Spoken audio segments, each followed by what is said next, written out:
Shalom Klein, the show for business powered by Mirabali Insurance. Sunday evenings at 6. Now, from the Signature Bank Studios, this is Chicago's Morning Answer with Dan Proft and Amy Jacobson. America First with Sebastian Gorka, weekday afternoons at 3 on AM 560. The Answer.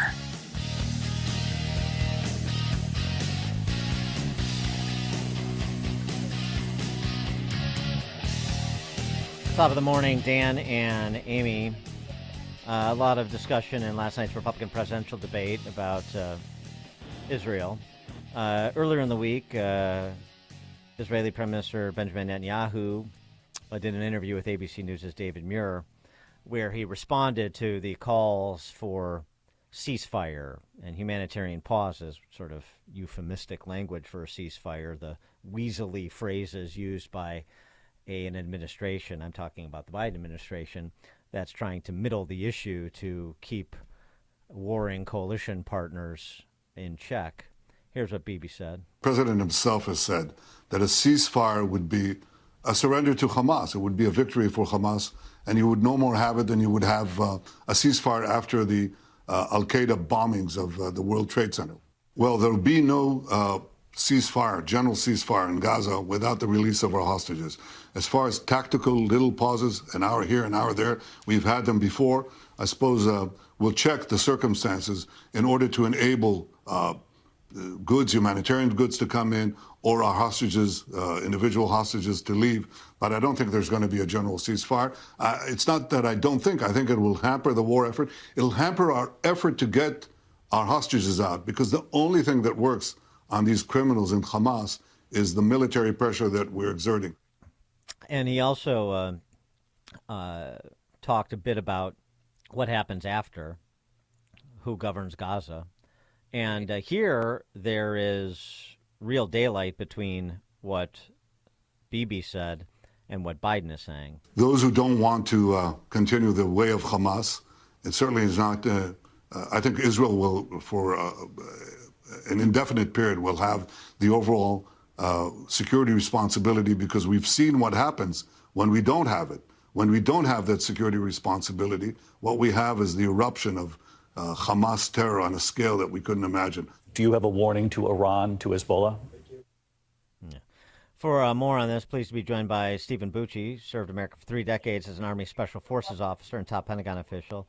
He's a visiting fellow at the Heritage Foundation's Allison Center for Foreign Policy Studies. Stephen, thanks for joining us again. Appreciate it.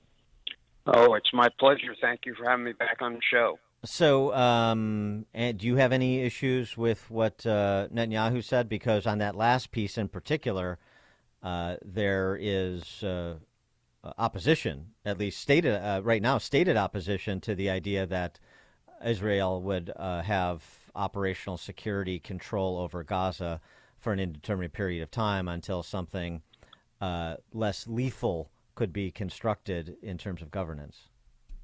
Well, I think Netanyahu is speaking reality, and the Biden administration and lots of other commentators are speaking la-la land. They want to have the UN or some other peacekeeping force go in there and take over. But I got to tell you, I don't think anybody's going to volunteer to do that. It would be extremely difficult, and any remnants of Hamas that are not eliminated in the Israeli offensive that's now ongoing will come back and start to do more stuff. So I think everybody around the world would like to see the Israeli army not be in there, but I'm sorry, it's the only way they're going to solve this problem. It's not going to go away. We can wish it all we want, but Hamas is not cooperating. Hamas, as leaders have said, we're happy about what we did on October 7th. We're proud of it, and we're going to keep doing it as long as we can. When one side doesn't want to negotiate, it's kind of tough to negotiate. Well, we're learning this morning from CBS News, Hamas is now proposing a 2-day ceasefire. In exchange, they'll hand over 6 hostages, many that are American, including Hirsch Goldberg. And here's his mom. I wanted you to hear her. She spoke last night in Jerusalem. We cannot forget there are 240 people buried, but very much alive under Gaza. The hostages have been underground in Gaza for 32 days. You could just hear the pain in her voice. Do you think that that they're going to do this ceasefire to release the 6 American hostages? If they can get them out, I think they would do not a ceasefire, but a tactical pause. I doubt it would be 2 days. I don't think the Israelis are going to take 2 days off to get back 6 people, even if they're Americans. I think this is Hamas realizing the noose is tightening, and now they're going to have to try and wiggle and stay on the game board. But I don't think the Israelis are going to buy that. Now, if they said, in 2 days we'll let go half of the hostages, 50, 60 people, that might be worth 2 days, even 3 or 4. But 2 days to get 6 people out when they still have, over 100 some people to deal with?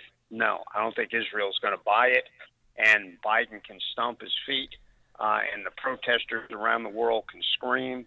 But right now, Netanyahu is operating based on the safety and security of his nation and his people, and that's the only thing that he should be thinking about.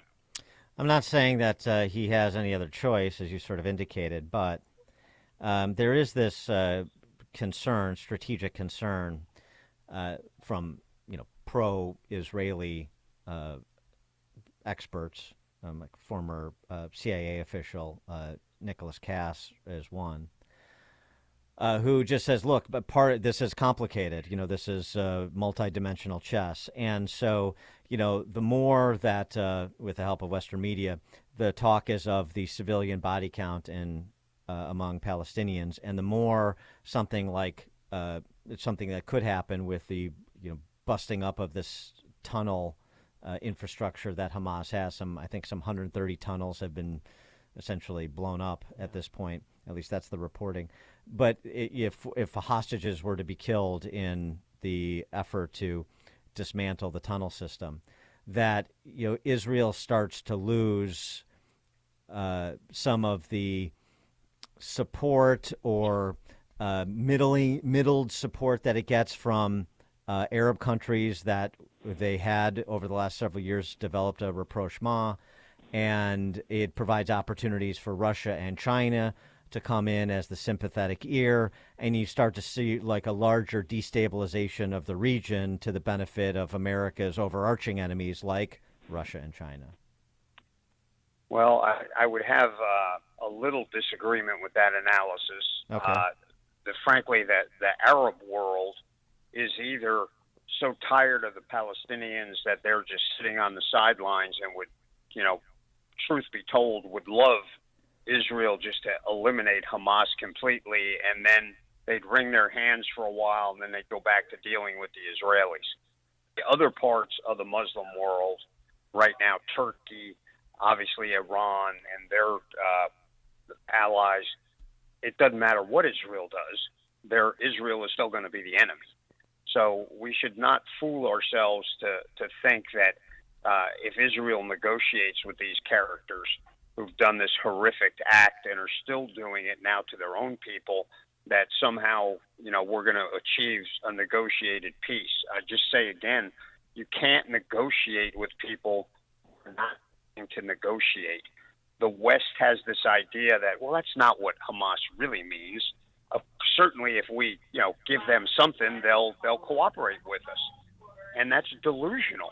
These people are fanatics, and they are not going to negotiate. They will try and cut a deal, but only to their own advantage, not to help their own people or to achieve some ethereal peace that might be out there somewhere. Yeah, but they're winning the PR war. I mean, it's so strange. All these pro-Palestinian, uprisings or protests that are having at college campuses. I mean, was this part of Hamas's strategy? I don't know if it was part of Hamas's strategy. It was clearly in the strategy of Hamas supporters around the world, the Muslim Brotherhood and their ilk, the Iranians, the Ivy their League. agents. Yeah, and the kind of liberals who just hate Israel anyway. And you're right. In a sense, they are winning the PR war mostly because the mainstream press are playing right into it.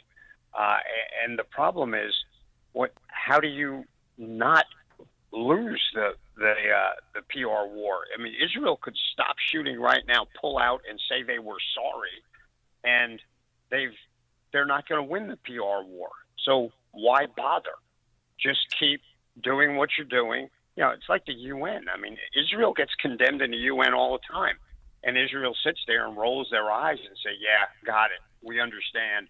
We're not letting our people die. I just think we should." John Kirby, National Security Council spokesman, would not call it a stalemate in Ukraine. He'll let the Ukrainians do that if they want to, but he eventually said it was when he said that Ukrainians haven't made as much progress with the counteroffensive as they hoped. Yeah, we've got that. We talked to Bradley Bowman last week from the Foundation for the Defense of Democracies, and he argued that this sort of open-ended support of Ukraine is worth it. It is necessary.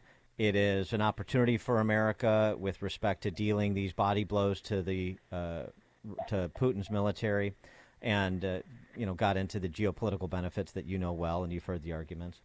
And he said, look, let's be honest, it's probably 5 to 10 years, but the amount of spend in the context of our overall spend, it is absolutely worth it.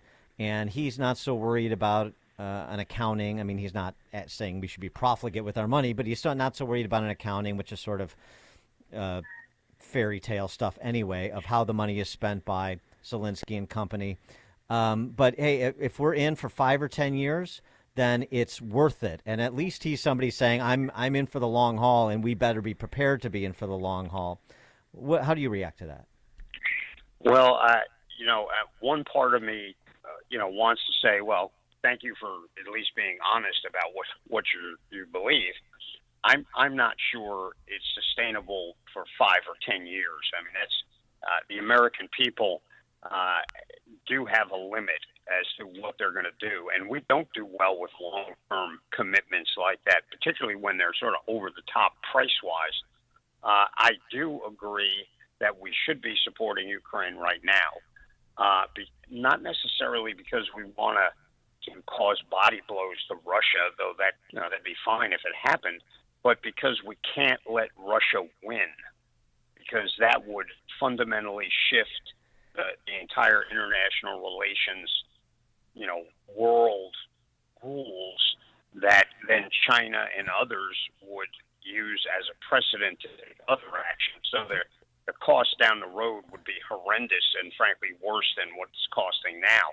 Well, but reconcile that for me, because it can't be open-ended. We need to put them on some timeline, but we can't put them on an artificial timeline.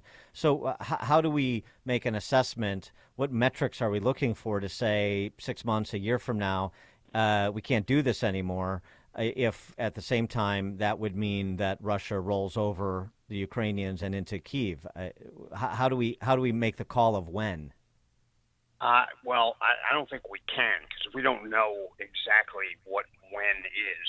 I think, we can talk with the Ukrainians, not publicly, but, on the sly and say, look, you got to give us a plan. Show us what you think you can do and when you can do it. I think we do need to have an accounting. That's just our system. It's really nice to say, well, who cares how much we spend? But, we don't have unlimited assets. So we do have to watch that. We do have to make sure it's not wasted, that they are using every bit of it effectively. But, we don't have to say, well, you got 6 months or we're out of here. I think there's room in between we'll be there for 10 years and you got 6 months to finish the job. And we have to find that space and then give them the equipment to accomplish it in whatever we together agree is a legitimate time period. And that's not a precise science, to be honest with you. Yeah, okay. That's fair. This kind of war is expensive. We're used to counterinsurgency, which can be expensive in human costs. This is way more expensive in logistical costs and in the human costs. But again, this is an ally, like with Israel, that is willing to fight itself. They're not asking us to go in and fight for them. They just need logistical help. That's different than what we've done in the past, where we had to put not just some treasure, but a lot of blood along with it into the fight. We're not at that point in either of these conflicts. Stephen Bucci served America for 3 decades as Army Special Forces officer and top Pentagon official, visiting fellow at the Heritage Foundation's Allison Center for Foreign Policy Studies. Steve Bucci, thanks as always. Appreciate it. It's my pleasure. Thank you for having me on the show, and we'll talk to you next week. Okay, thank you. And he joined us on our turnkey.pro answer line. Listen to Dan and Amy on your smartphone. Download the AM560 mobile app today at 560theanswer.com/mobile. What if you could build a 6-figure retirement income with almost half the money saved? You heard that right. Get a discount on your retirement, creating a 6-figure income with 40% less than traditional 401ks and mutual funds. Hi, I'm Mitch Lyons, best-selling author and executive producer of a new Hollywood documentary called The Baby Boomer Dilemma. In this film, economists and Nobel Prize-winning PhDs share a strange concept I call the